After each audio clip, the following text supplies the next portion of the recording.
Tahun 2025 ini tentu banyak kesan ya, sebagai seorang dosen. Jadi dosen itu kan dia ngajar, kemudian melakukan penelitian, melakukan pengabdian masyarakat, ya. Kemudian juga pengembangan diri ya sebagai seorang dosen. Jadi tahun 2025 ketika saya membawa beberapa mahasiswa untuk melakukan pengabdian masyarakat di Baduy, ternyata mereka sangat happy ya. Kalau saya amati pembelajaran di BINUS ini seperti yang sebelum-sebelumnya, itu yang menjadi keunggulan adalah konsistensi untuk mendorong mahasiswa belajar lebih intens, memanfaatkan semua fasilitas yang luar biasa yang ada di kampus ini ya. Dan yang menjadi keunggulan dari kampus-kampus lain saya lihat sistemnya, sistem pembelajarannya, teknologi yang digunakan, tools-toolsnya, dan itu masih konsisten kalau saya bandingkan dengan tahun-tahun sebelumnya dan ada peningkatan ya.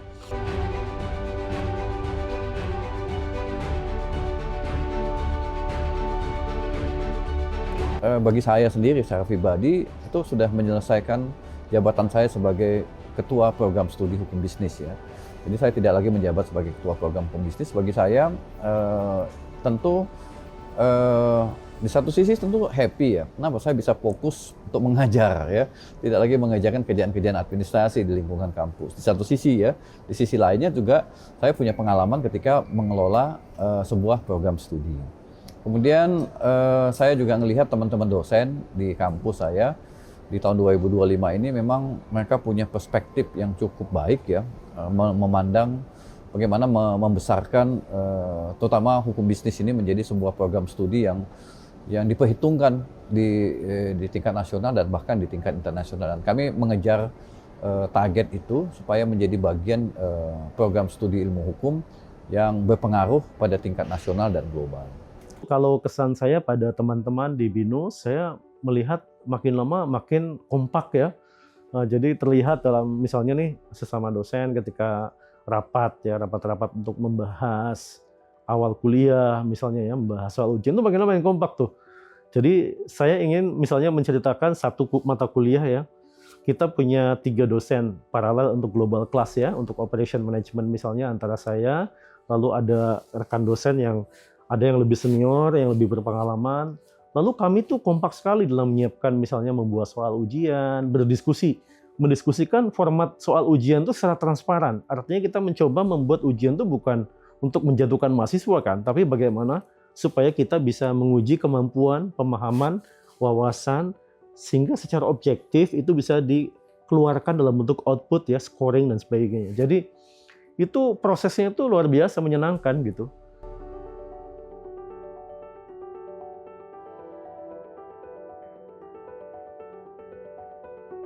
Harapan pribadi saya sederhana saja, ya tentu untuk pengajaran di BINUS, saya sebagai dosen praktisi, saya ingin menyumbangkan lebih banyak lagi ilmu-ilmu dan pengalaman yang saya peroleh.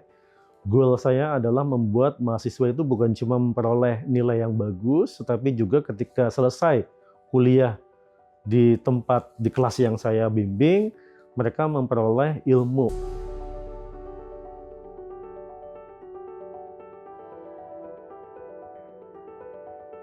Pesan saya adalah jangan 100% percaya dengan apa yang Anda dapatkan dari mesin pencarian yang ada di dalam sistem komunikasi yang saat ini mempengaruhi sistem belajar mengajar di perguruan tinggi.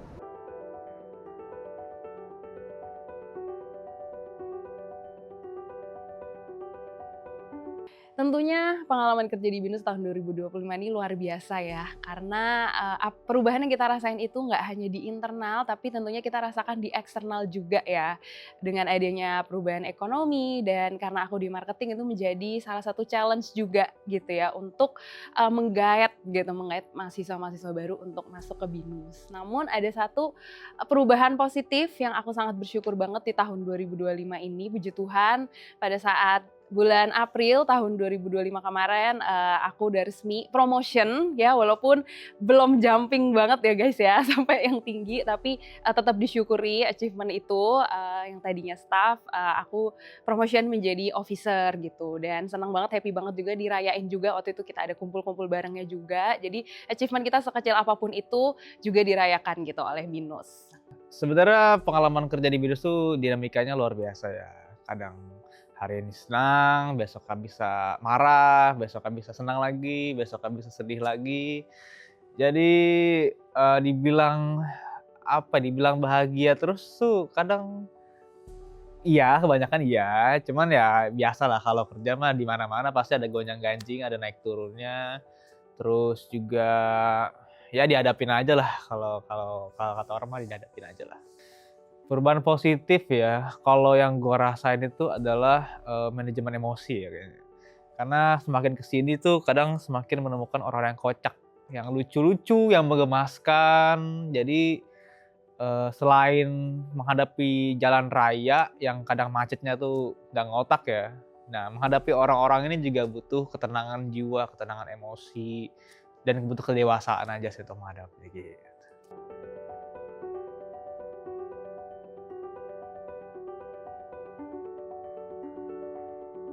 Sebagai leader kita harus nyebelin atau annoying.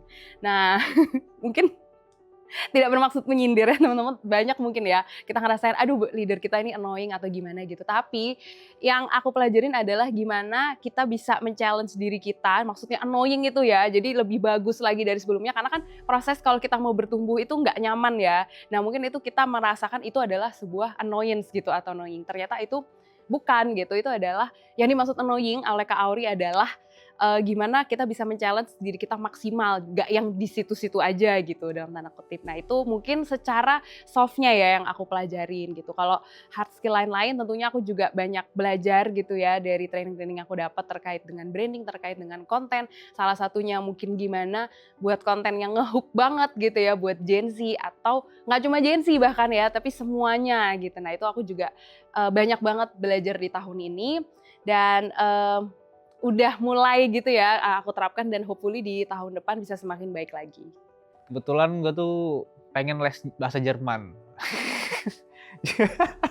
Random sekali ya. Jadi selain meningkatkan skill yang udah ada, terus mengasah skill yang baru, tapi masih di editing atau video, gue pengen belajar bahasa juga karena gue merasa belajar bahasa tuh nggak ada yang pernah rugi ya. Entah bahasa Jerman, bahasa Perancis, bahasa Spanyol ya. Jadi why not untuk belajar bahasa baru gitu, bahasa Jerman, menarik sekali sepertinya. Time management, terus komunikasi antar unit, antar tim, itu juga penting banget soalnya tanpa komunikasi juga kadang kita sering miskom, kadang lewat lisan pun sering miskom, apalagi lewat misalnya lewat email, itu kadang ini maksudnya apa sih, kita harus klarifikasi dulu nih maunya gimana, oh begini, oke dapat.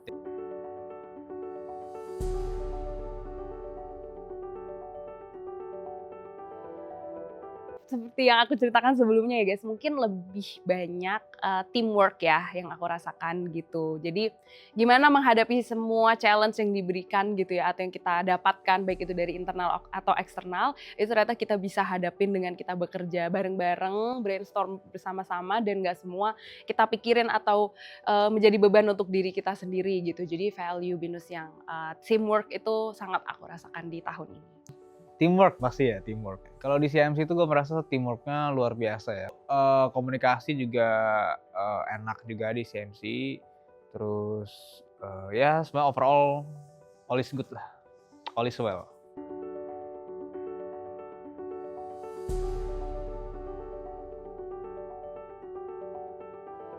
Oke, pesan dan motivasi. Nah, aku pernah dengar 2 kalimat guys. Yang pertama, kalau kita itu kepengen banget terhadap sesuatu, itu artinya kita udah punya itu di masa depan. Nah, itu jadi motivasi aku sih. Jadi kalau misalnya aku ingin banget sesuatu, aku tetap akan berusaha keras untuk menggapai itu dan gak overthinking gimana kalau aku gagal atau gimana. Karena itu mungkin jadi bentuk manifestasi kita juga ya gitu. Karena kita semangat nih, oh di masa depan kita udah punya hal itu gitu. Nah, itu semoga bisa menjadi motivasi buat teman-teman juga. Nah, yang kedua, aku juga lihat ini di FYP ya guys, di Reels. Mungkin ini ayat dari Al-Quran kali ya, padahal aku beda server, tapi ini lewat gitu. Jadi aku dengar waktu itu aku lagi kayak stres gitu ya, dan lagi mungkin banyak beban, tapi ini lewat, yaitu kata-katanya adalah di dalam kesulitan itu pasti ada kemudahan guys. Jadi kalau misalnya kalian menghadapi kesulitan, jangan takut, pasti ada kemudahan-kemudahan yang ternyata kalian temuin gitu. Itu mungkin cara Tuhan supaya kalian tetap semangat untuk melewati tantangan itu, dan mungkin kalian nggak akan expect gitu, oh ternyata kita dapat kemudahan atau kebahagiaan itu dari sini, dari situ, bukan yang dari kita harapkan, tapi itu bisa nyemangatin dan nge-boosting semangat kalian gitu. Jadi intinya tetap semangat. Kejarlah sesuatu yang menurut kamu itu realistis. Artinya ya mimpi yang tinggi itu boleh, tapi step by step. Saat lu udah berada di uncertain level, nah maka lu bisa meraih cita-cita yang dulunya lu anggap gak realistis. Jadi realistis tuh digapai step by step. Jadi nggak bisa lu dari sini pengen jadi presiden, nggak mungkin. Jadi ada step by stepnya. Lu pengen jadi CEO ya nggak bisa langsung jadi CEO. Tapi bisa. Lu dari jadi mungkin supervisor, jadi sebelumnya jadi ya jadi lebih baik dari lu yang sebelumnya aja. Itu udah yang paling realistis. Apakah lu udah sekarang jadi yang apakah sekarang lu udah jadi versi terbaik dari sebelumnya? Kalau misalkan sudah, maka selanjutnya akan lebih realistis. Izin ya Iya. Bapak ya. Terima kasih. Terima kasih banyak Bapak. Mohon maaf jadi kepanjangan sih kalau ngomong. Let's go. Thank you.